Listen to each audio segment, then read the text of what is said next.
Welcome to another edition of Politics Done Right. I'm Egberto Willis, your host. Today, we are honored to have Ray McGinnis. Ray McGinnis is the author of Unanswered Questions, What September 11th Families Asked and the 9/11 Commission Ignored. McGinnis believes the stories of the families of the victims of September 11th and their efforts to establish an inquiry into the attacks. He offers a doorway for theological reflection about what it means to live in a post-9/11 world. Welcome to Politics Done Right. Senor McGinnis, how are you doing today? I'm very well. Thank you. It's so good to be with you today.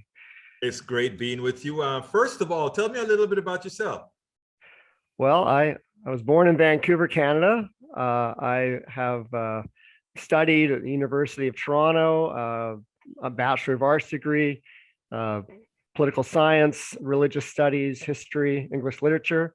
I was a Christian education director and worked at the United Church of Canada, kind of like Methodist, Presbyterian, Congregationalist, United Church of Christ in the USA.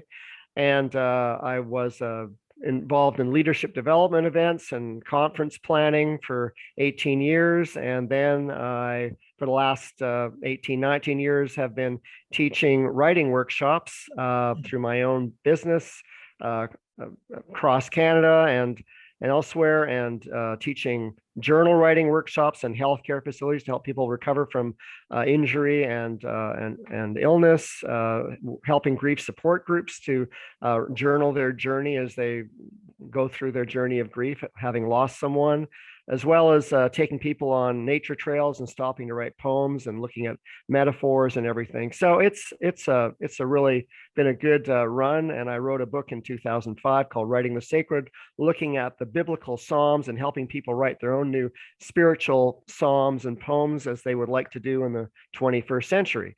So that's what I've been doing. And in a nutshell, I've got to be honest, I read about that and I read about that issue. I wanted my audience to hear that, but also more importantly, I wanted to give some context to then, why would you write a book called Unanswered Questions, What the September 11th Families Asked and the 9/11 Commission Ignored? What really was the impetus for that book?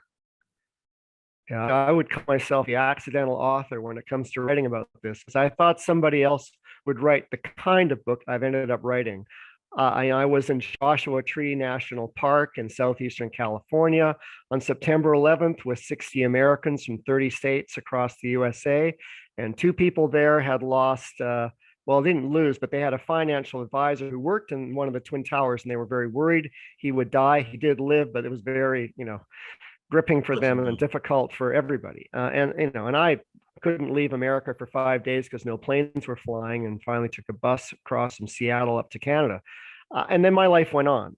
Fast forward in 2007, the 9/11 Commission was a blip on the screen, and the reporting up here in Canada was, very marginal. I did see Condoleezza Rice testify briefly before I was called to dinner visiting friends. And so I was surprised when I went to a bookstore in 2007 I was looking for a new book to read in the middle of a writing workshop tour in Canada. And Kristen Breitweiser, who lost her husband, Ron, in the South Tower, had written a book called Wake Up Call, The Political Education of a 9/11 Widow. And I looked at the book and decided to buy it. And I was really surprised that I could go for 6 years following the news, as I do from time to time. Sometimes there's a writing workshop for a weekend or a week and I miss things, but I'm generally on top of the news. And how could I go for 6 years and not hear anything about the families in this regard? I'd read obituaries reprinted from the New York Times and local papers, and I'd heard people read the names of those they lost on anniversaries. And I'd read a few, articles about some of the amazing people who sadly, tragically died that day. But I had not read anything in 6 years or heard anything on the radio or TV that let me know that among the families who lost loved ones, that there were hundreds and hundreds who went to New York, to Washington, D.C. to rally in June of 2002, who testified before the joint Senate and Congressional intelligence committees and knocked on the doors of members of Congress and Senate to demand an investigation, and including asking the president to do so. And I thought, how could I have missed this whole story which I learned by the co-chairs of the 9/11 Commission, Lee Hamilton and Thomas Keane, in their memoir, Without Precedent, referred to these families' efforts as one of the best examples of grassroots democracy and citizen advocacy in many decades. And I thought, how could I have missed that story? I mean, I knew who Rosa Parks was. She did something, way back in the late 50s to make a difference with civil rights. But here are these people who had lost loved ones, and we all talk about the families who lost loved ones, and the September 11th families, and the 9/11 heroes, the first responders. But here I was going six. So I decided, after reading her book, I went to their website, which is still up there now, and you can look at their hundreds and hundreds and hundreds of questions that they asked the 9/11 Commission to investigate, which were never addressed. 9% of the questions were addressed. 70% were never touched on.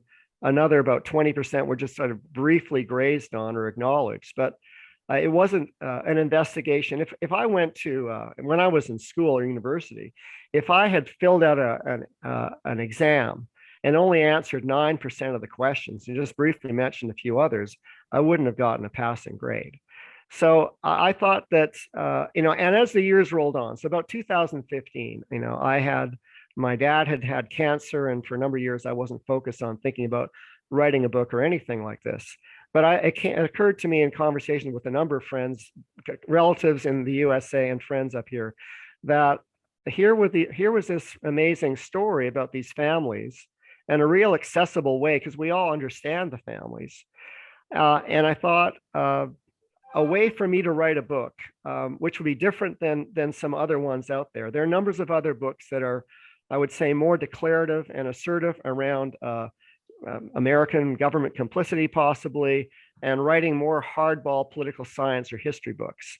And I wanted to write a book that would be accessible for the many thousands of people who'd taken writing workshops from me, who were not news junkies, but were interested in personal narrative. And I thought, if I write this book, and in addition to some of the information that I would need to write about in terms of what these questions are that weren't addressed, if I layer it with enough personal story and lift up excerpts of testimony before the 9/11 Commission from Mary Fetchett, who lost her son Brad, or Mindy Kleinberg, who lost her husband Alan, or Monica Gabrielle, who lost her husband Richard, and introduce these 12 people on the Family Steering Committee to the reading audience, plus other first responders and other people in the story, then it'll be a book that keeps moving from chapter to chapter, and it'll be, they won't be able to put it down.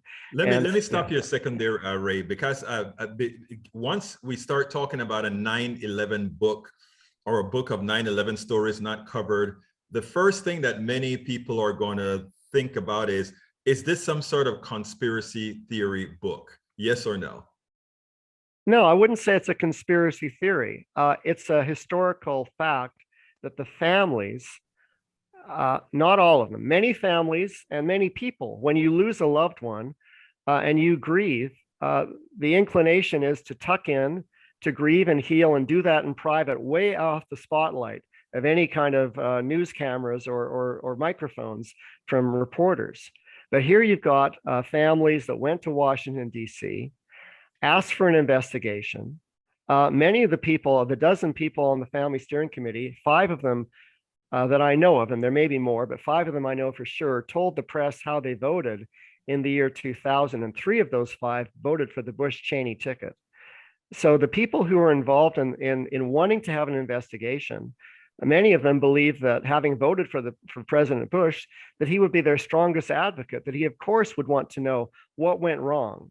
So it's a story writing about the efforts of the families, the actual questions that they asked the 9/11 Commission. And the commissioners, by the way, when they received the hundreds and hundreds of questions from these families, they said to the press in March of 2003 that these questions would be a roadmap for how to do the investigation. And so at least the public face of how they were receiving the families' questions was with great appreciation.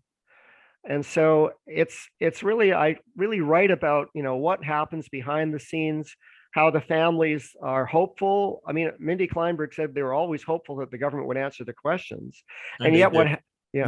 Let's break you there, because I want to kind of bring it now within the context of the program here and ask specifically, you wrote the book to give these people a voice that they hadn't heard from a voice that wasn't listened to by their own government. You presented a book that was a part of their voices. Give me an example of some of these voices that weren't heard. Well, some of the individuals. Yes. Yeah. So Lori Van Auken lost her husband Kenneth Van Auken, who died in the North Tower. She lived in New Jersey. Sally Reaganhard is in Manhattan. She lost her 28-year-old son Christian, who was a U.S. Marine and now a probationary firefighter with the New York Fire Department for 9 months. Patty Casaza was a nursing student, and her husband John died in the North Tower. Monica Gabrielle lived in Manhattan with her husband Richard. They were looking forward to retirement in 10 years. Mary Fetchett lost her son, is up in New Haven, Connecticut, I think, or New Canaan, I mean. And her son Brad was like 24 years old. He died in the South Tower. And so, I mean, all of these. Now, these people it's tragic that these people have lost family members. Did they do some sort of a research thereafter to kind of find out exactly what they thought happened, why they wanted to go up to Congress and say, hey, you guys have not been telling the whole story? Well, they were aware. I mean, Mary Fetchett, testifying before the 9/11 Commission on the 31st of March, 2003, said, in 1986, there was this Challenger space shuttle with a number of astronauts that sadly died, 28th of January. And within 5 days, President Reagan said, we need to find out what went wrong so this doesn't happen again. And here you have the greatest loss of life on US domestic soil since Pearl Harbor in December of 1941. Why wouldn't the government want to know what went wrong, to fix whatever went wrong, like whoever was falling down on the job, or whatever the protocols are, so that they can learn the tough lessons to make the nation safer going forward? Of course. Yeah. Now, of these people that had any of these people, I know they had questions, and of any of these questions, were any of these questions informed by something, some entity that really kind of said the narrative that we're hearing on national TV isn't necessarily the appropriate narrative? It's an interesting question about the catalyst for the momentum. One of the first things that happens is in October of 2001, Congress is discussing, I think, a $14-15 billion bailout package for the airlines. And at that point, somebody on the congressional floor said, I think we better have the families also get some compensation too. So this is a big catalyst, because you have all of these individual people, many of them who are, I mean, some of them are familiar with politics. Some of them, Kristen Breitweiser, had training in law, but many of them, I mean, Mary Fetchett said she was never involved in politics in any way before this. But now you have families gathering together because the government has communicated with them, probably by letter, and said, you need to come to this hall in New York City or Washington, D.C. and have an information session about the Victims Compensation Fund. Let me stop you there. I gotta stop you there, because this is a political show, okay? And the most important political statement that you've just made for a program like mine is a statement you just made.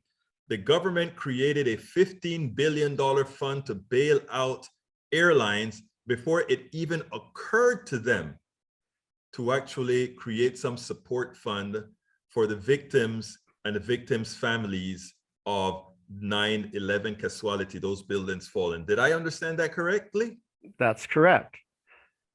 And that is profound, and that tells much about who we are. Continue, please. I just needed to get that out there for we have many viewers from all different ideologies, and when we try to explain to them that the way our system works is always catered towards whom, the corporatocracy, and that people be damned, You just said it in a book that likely had nothing to do with this type of politics. Go ahead, please. Yeah, and there are people who are like Carrie Lemack is one of the people. There are a whole number of, dozens of different 9/11 family groups that are forming for various reasons in different places. One of them is called the Families of September 11, or the FOS 11.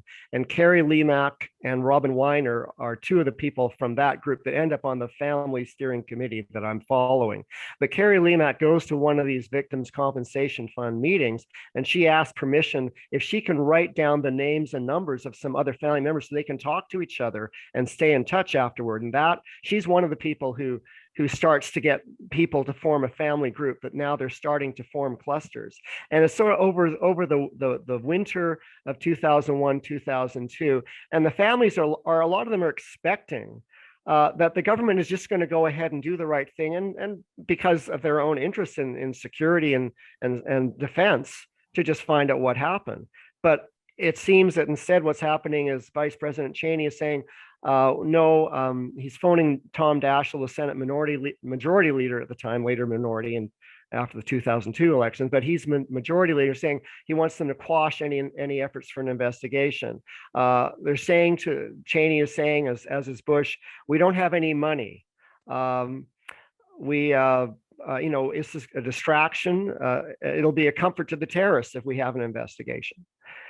And I remember reading, Carrie Lemack says it was during, I think there was a Washington Post headline in January of 2002 about Bush only wanting to have like a very secret behind closed doors investigation, if anything. And she hit the roof and said, this is crazy. There needs to be an investigation. We need to know what went wrong. So you have a lot of Republican, as well as independent and Democrat family members that have one thing in common, is they've lost someone, and they begin to coalesce. And they're all, the people who are gathering are wanting to stress nonpartisanship. They get a rally in June 11, 2002, and Senator Joe Lieberman from Connecticut is there. Another prominent member of the Senate is John McCain, Republican from Arizona. So you've got a lot of bipartisan support of Republican and Democrat in the Senate and in Congress who are supporting and helping these families find out, here's a fax machine or here's a photocopier on Washington, D.C., because people are getting dressed up to look presentable and go and knock on doors. So they're finding their way. They're stick handling through it. And then finally, the president says, okay, after a lot of pressure, because Kristen Breitweiser gives an electric performance telling the Senate and Congressional Intelligence Committees in September 18, 2002, that there really needs to be investigation, because all the things that they're supposed to go on, all these protocols they're supposed to happen, just didn't seem to be going on at all. And so they agree. And then there was somebody in the White House that said that to the press that a train was coming and nothing was going to stop it. And so the president signs this, we're going to go ahead and get to the bottom of this. And then he appoints Henry Kissinger, who's got a long track record of secrecy. Of course. Yeah. So the families gather in late November, early December, and I think it's early December, and they go to Kissinger's office up on Park or Madison Avenue, and it's cold. They're wearing their winter coats, but he turns up the heat, as high as the thermometer can go, 86 degrees or something.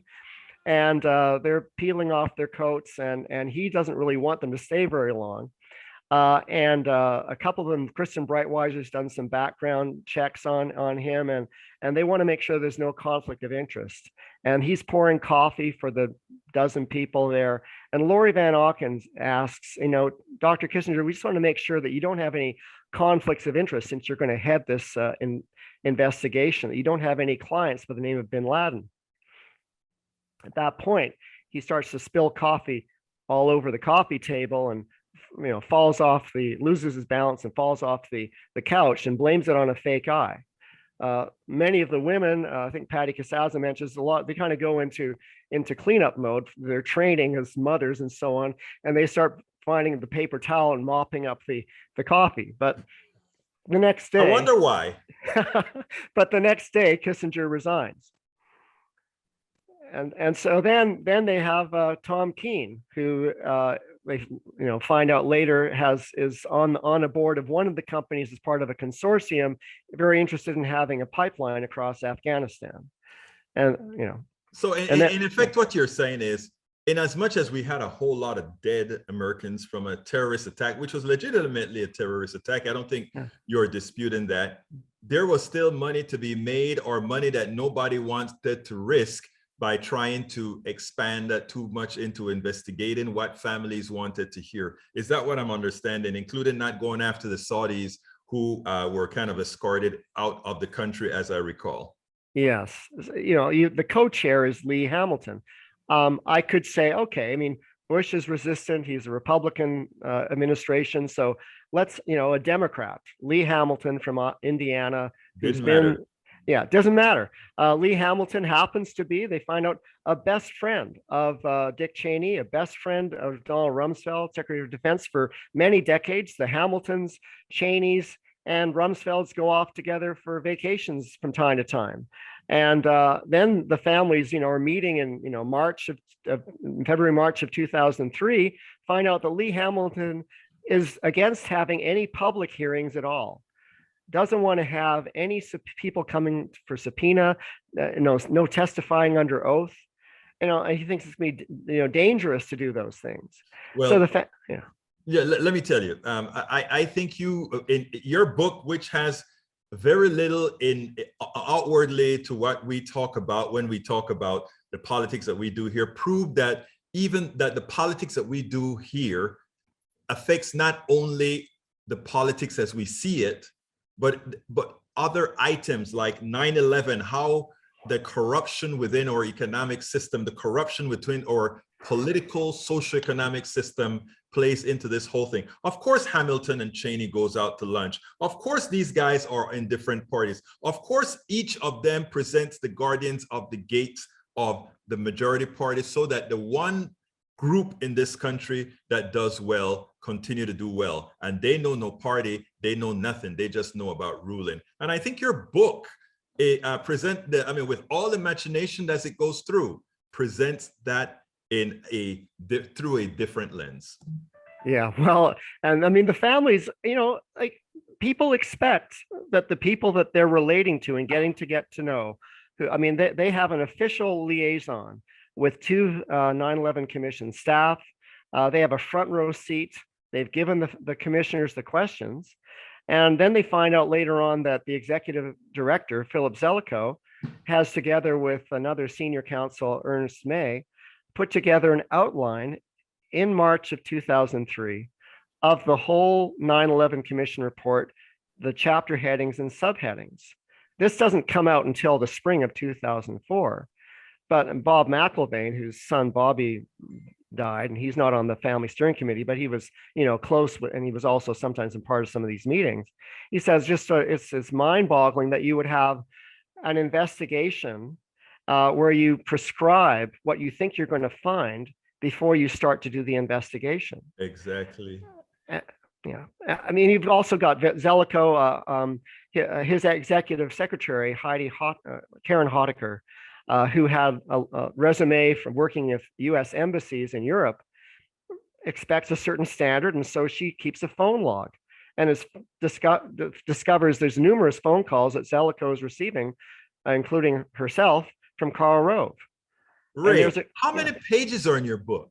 454. It seems that way because you have the whole story. Now, look, we are close to getting out of time here. So in 1 minute, tell me a synopsis that you want all of our audience to know, and tell them why you want them to check this book out and what it's going to do for them.